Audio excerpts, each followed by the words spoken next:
మీకు ఏదైనా పెద్ద మొత్తంలో అమౌంట్ వచ్చినప్పుడు మీరు బయట వాళ్ళకి దయచేసి ఈ వడ్డీలకి ఇట్లాంటివి మీరు ఆశపడి ఇవ్వకండి. మీరు వెంటనే మన స్టేట్ బ్యాంక్ ఆఫ్ ఇండియాకి వెళ్ళండి, లేదంటే మీ కన్సర్న్డ్ ఏ బ్యాంకులో అకౌంట్ ఉందో అక్కడికి వెళ్ళండి. అక్కడికి వెళ్ళి మీరు ఫిక్స్డ్ డిపాజిట్ చేసుకోండి. హాయిగా మీరు పీస్ఫుల్గా నిద్రపోవచ్చు, ఎందుకంటే మీకు సేఫ్టీ సెక్యూరిటీ ఉంటుంది అనమాట. అయితే వెంటనే మీరు ఫిక్స్డ్ డిపాజిట్ చేస్తున్నప్పుడే ఈ 2 విషయాలు మాత్రం తెలుసుకోండి. అవి ఏంటంటారా? మీ ఫిక్స్డ్ డిపాజిట్ అకౌంట్లో వచ్చే వడ్డీ కొంత కట్ అవుతుంది అనమాట.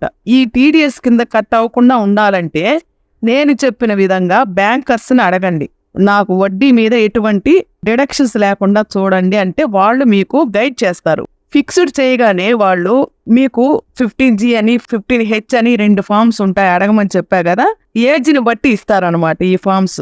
ఇది ఎందుకు అంటారా? మీ ఫిక్స్డ్ డిపాజిట్ లో ఇన్వెస్ట్ చేసే వాళ్ళకి దాని మీద వచ్చే ఇంట్రెస్ట్ మీద పన్ను మినహాయింపు కోసం ఈ నేను చెప్పిన పై 2 ఫామ్స్ సబ్మిట్ చేయాల్సి ఉంటుంది.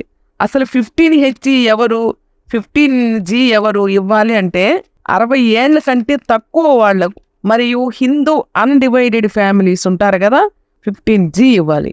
దీని ద్వారా వాళ్ళకి ఫిక్స్డ్ డిపాజిట్ మీద వచ్చే ఇంట్రెస్ట్ మీద TDS తగ్గించుకోవచ్చు. అదేవిధంగా 15H ఎవరు ఇస్తారు? సీనియర్ సిటిజన్స్ అంటే 60 ఏళ్ళు దాటిన వాళ్ళు ఇవ్వాల్సి ఉంటుంది. వారికి ఫిక్స్డ్ డిపాజిట్ మీద వచ్చే ఇంట్రెస్ట్ ఆ TDS మినహాయింపు వస్తుంది అనమాట. అయితే ఇయర్లీ 40,000 వడ్డీ కంటే ఎక్కువ వచ్చే వాళ్ళు మాత్రమే ఇది ఇవ్వాల్సి ఉంటుంది. దానికంటే తక్కువ వచ్చే వాళ్ళు మాత్రం ఇదేం పెద్ద ఇవ్వాల్సిన అవసరం లేదు.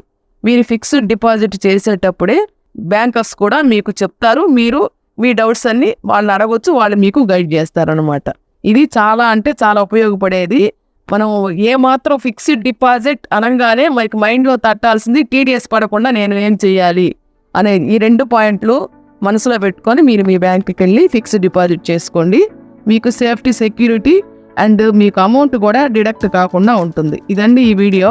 మీకు నచ్చినట్లయితే లైక్ చేయండి, షేర్ చేయండి, తెలియని వాళ్ళకి తెలియవచ్చండి. Thank you for watching video.